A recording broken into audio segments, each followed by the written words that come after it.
Hey guys, welcome to Pub Chat. Steph, how you doing? Not too bad. Good. I like the little us two in the middle there with the You'll weird see for those for those looking, you've got Steph drinking a beautiful glass of white wine. It looks like, and you've got me with the most pathetically poured pint you will ever see in the whole world. Yeah, there you go. So don't let me pour your pints, please. I cannot pour a pint for the love of God. Yeah, we're here to bring you guys some more content on the Substack. We thought it'd be a good idea to have a little bit of a series where Steph and I basically talk shit at each other and about random subjects that are related to anything Milan. And then this time, we thought it would be a really good topic to talk about a certain midfield player who means a lot to us due to lots of articles, and there's been a bit of discussion about this player needed in the team and all the rest of it. So before I get into that, just want to say, obviously, shout out to the podcast, shout out to the Substack. Make sure you subscribe, because if you like this episode, make sure you subscribe to Substack. You can get a free trial for a week because this is where these chats and obviously the bonus podcast, all that stuff will be. So without further ado, Steph, I'm going to ask you quite simply, what if we never sold Sandro Tonali? Good question. I guess before I go into my answer, I'm going to say that these conversations are definitely made. If you don't go to a pub or not, if you're not an alcoholic, I don't really care. But ultimately, imagine if you're talking to another Milan friend of yours and you're having a healthy debate. So there is no right or wrong answer. There might be for some of these, I guess, these questions. But let's start off with this one then. What if? I guess the answer is, was it right or wrong? And what if we never sold him? And what if we ever sold him? So, I look back to summer before last year. We go into that market off the back of, Milan with a semi-final finish in the Champions League, an underwhelming sort of title, I guess, campaign trying to win it again, and then Napoli absolutely crush us. Maldini with some truthful words, obviously, towards the end when it came towards that semi-final, and ultimately the need for investment into the side, and there was clearly a lack of alignment between management and himself, and then swiftly fired him and Masada, and then Ibrahimovic retires as well, and then Sandro Tonali gets sold in, was it sort of like late June? I think it was. It was quite early on in the summer, really. Yeah. I think I was going over to Italy at the time. It was just like, and it happened quickly, Steph. You remember it came out the week before. It was like Newcastle interested, and I remember speaking to mates, as I'm sure you do. Like, no way we sell it to Tonali. Like, that is such a bullshit story. And then it was we're in a blink of an eye. And we'll go on to what the fee was, and ultimately I think it started off with like 70, then turned into 80, including bonuses, and then I think now it's kind of closer to 60. So the fee's the fee, but ultimately I guess the important thing was it was a large injection of money at a time where we were really bad at selling players and ultimately had lost a lot of our key assets, Kessie, Donnarumma, Çalhanoğlu, for free.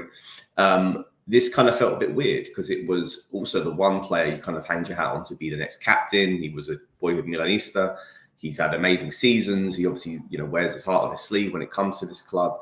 But at a time, it also felt like, oh my God, we're kind of like, this is a lot of money coming in. What could this mean? Also, at a time where we weren't spending, we had a really poor market the summer beforehand. We broke our kind of like pitiful bank on CDK, which didn't work out. And the rest of it was like free signings and loan deals. And, we're still kind of in this phased approach of, are we actually coming out and going to try to spend a little bit more? And I think at the time I sat there and I thought, like, really pissed off about what it meant.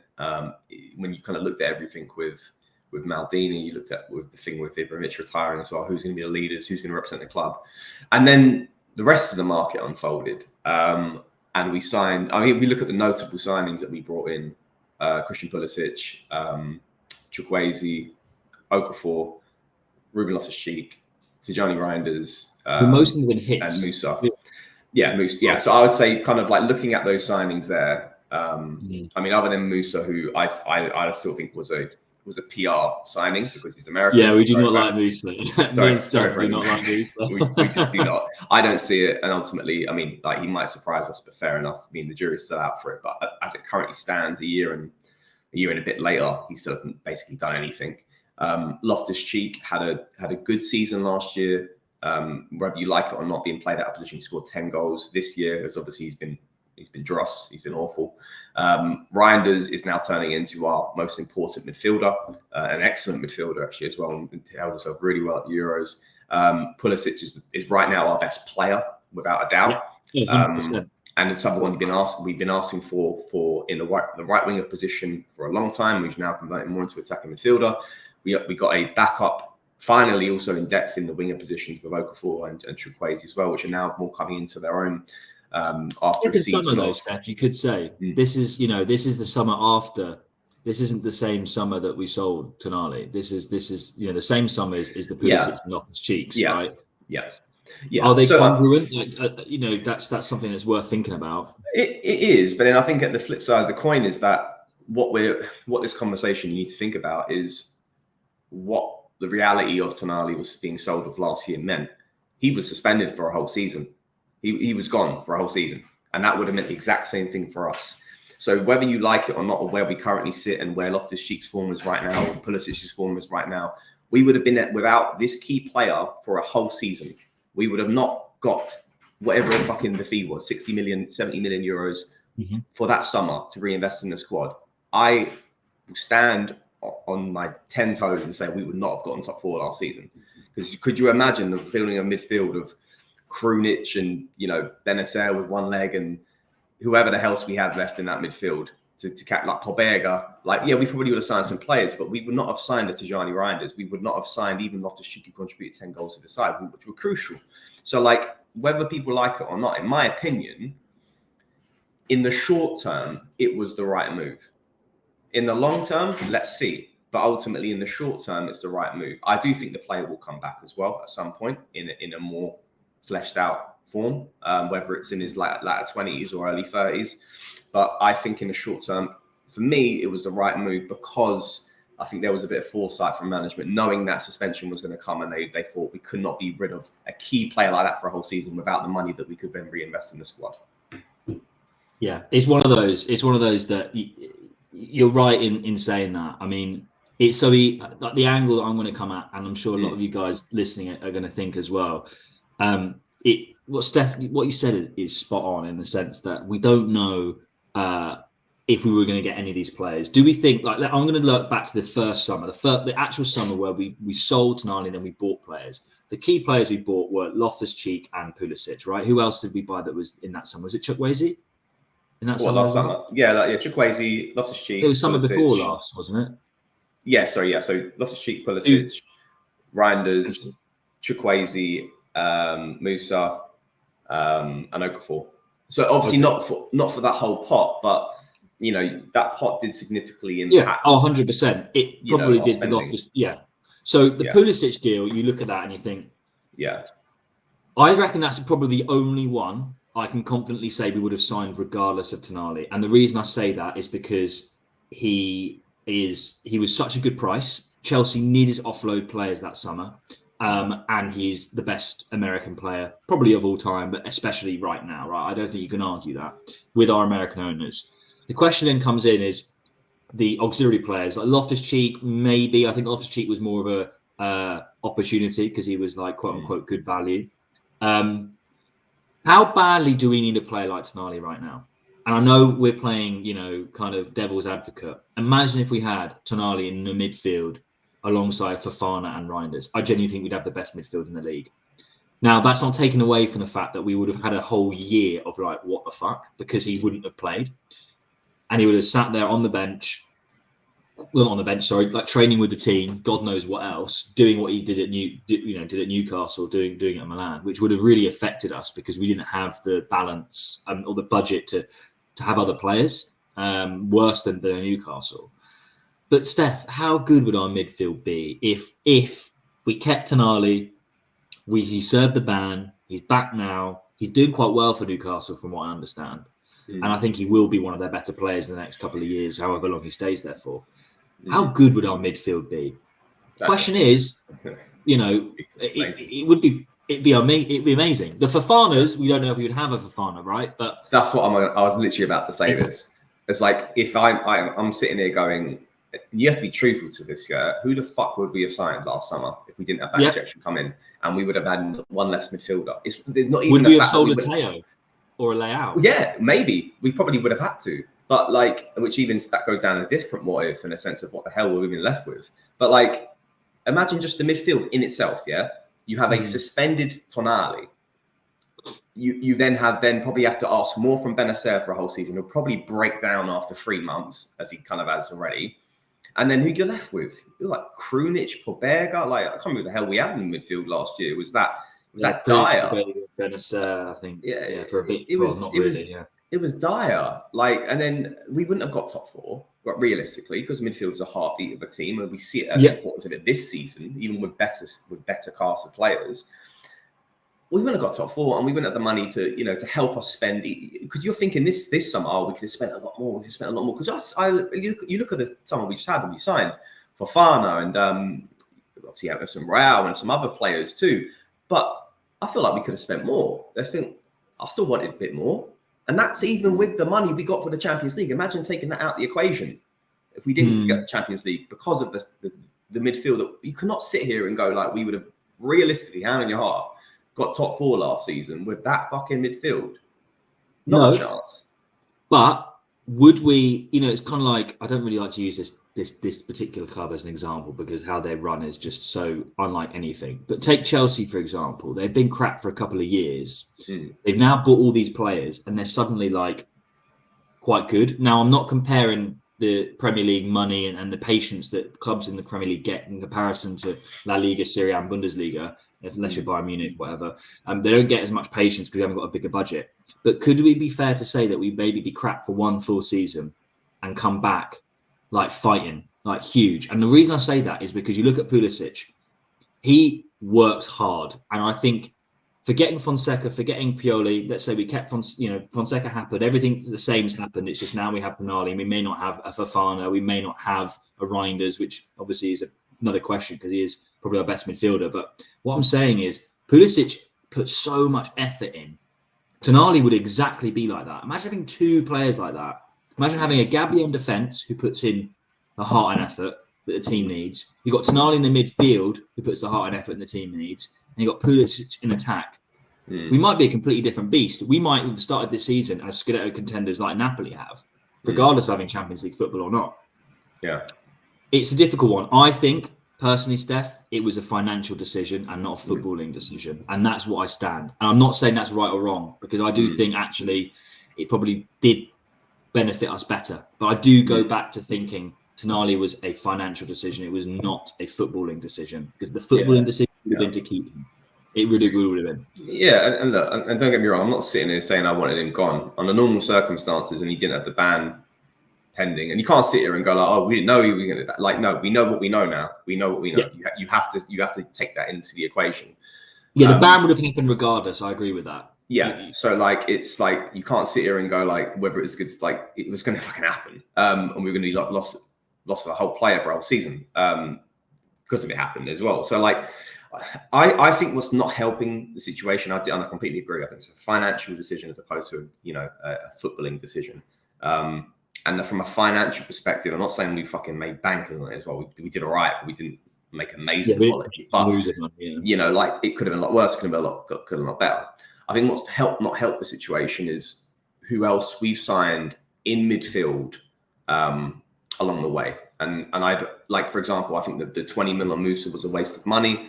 I mean, some people will sit here and go, Loftus cheap money was a waste of money. That might be the case. I'm also going to sit here, and I'm not saying it because I'm English, but he gave us 10 goals last season. That's a fucking lot more than what Moose has given us. So can we redirect some of our criticism to some players who've done F all for the squad in that position? But that's for another day. 2 players there in a position that we probably could have done better in. Benacer should have been sold. I said this for the whole summer. We should have sold him.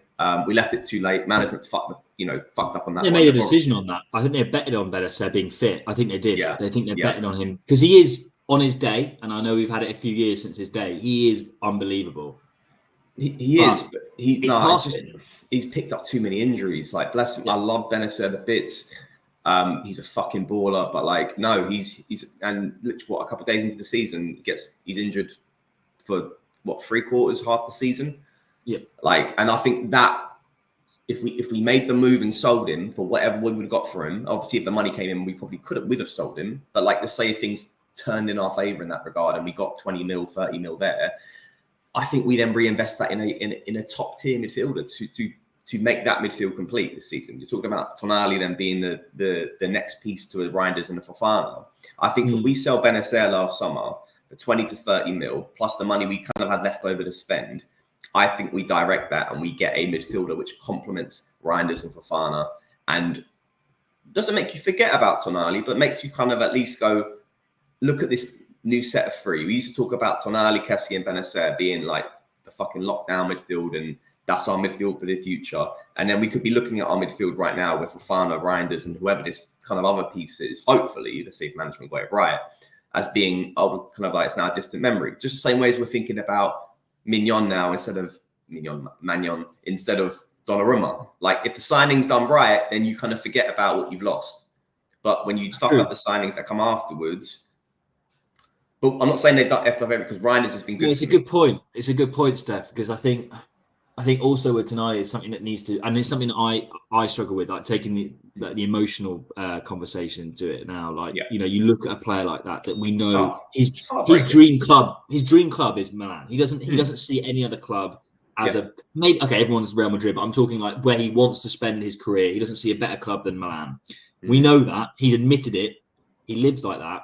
And there's kind of like a part of us where you think, not only do you not want to see a player like that playing for a different club, but let's not be naive here. There was an element of him wanting to go. No one put a gun to his head.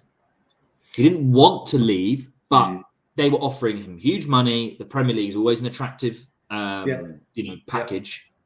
That for any fan, and I'm sure you can obviously agree with this. This is like, you look at him, and you think, fuck, he shouldn't be wearing black and white colours, like Juve knockoff colours, for fuck's sake. He should be wearing red and black, rossonero. That's what he should be wearing.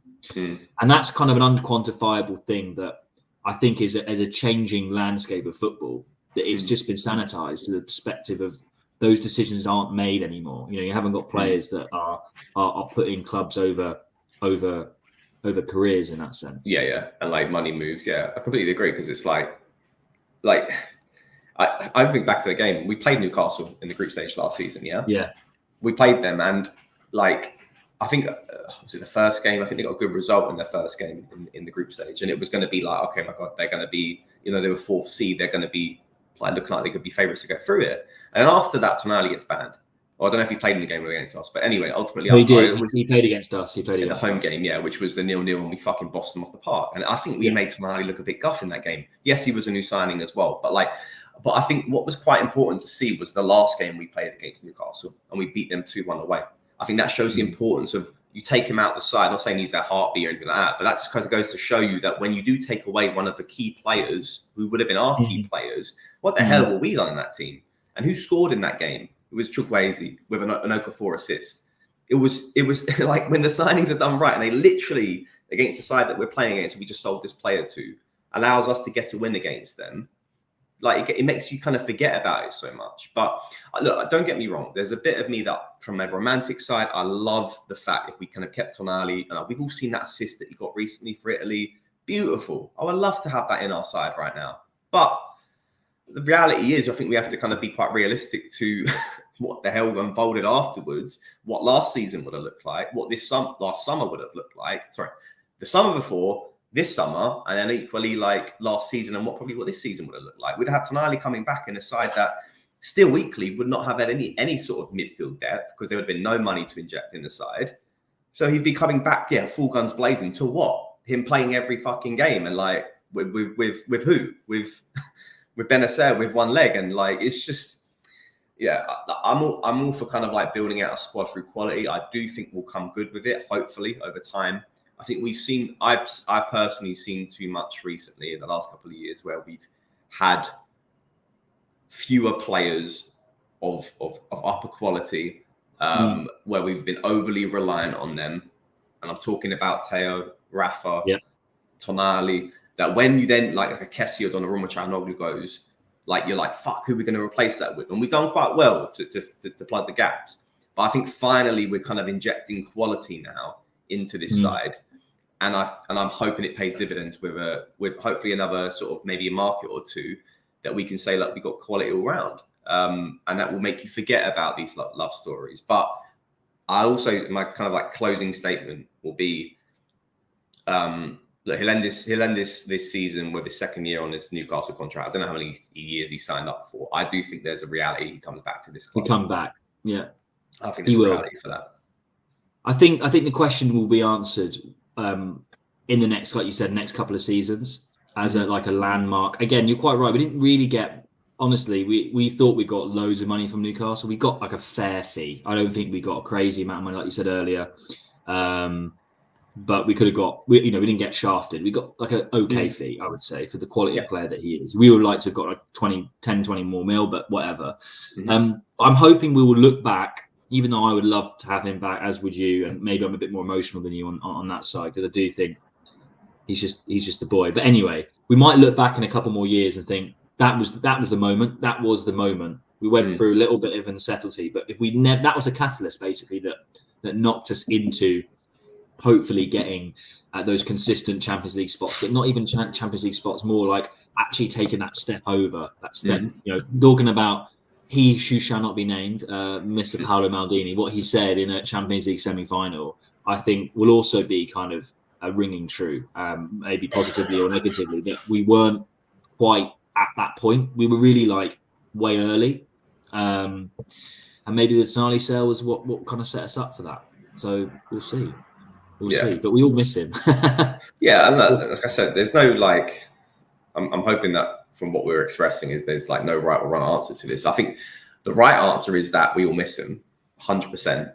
I think whereas the debate is if we kept him, what would that have meant? And ultimately, we can't obviously sit here with a crystal ball and ascertain what that would have meant. But I believe in like likelihood based off squad quality, and like just take your mind back to what our squad was a couple of years back. And yes, we're probably underperforming right now, where we should be with our current squad quality. But just take your mind back to when we used to sit here and complain about Pobega and like Salamakers and all this.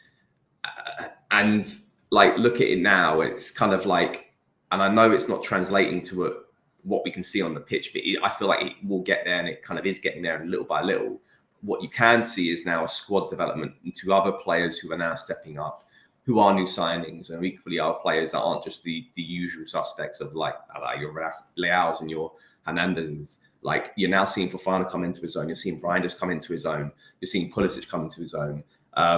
And I'm hoping some other players can follow suit as well. But that comes with developing squad depth, and I feel like we needed to do that, A, with the money that we got for the sale, and then B, equally, the suspension thing is massive too.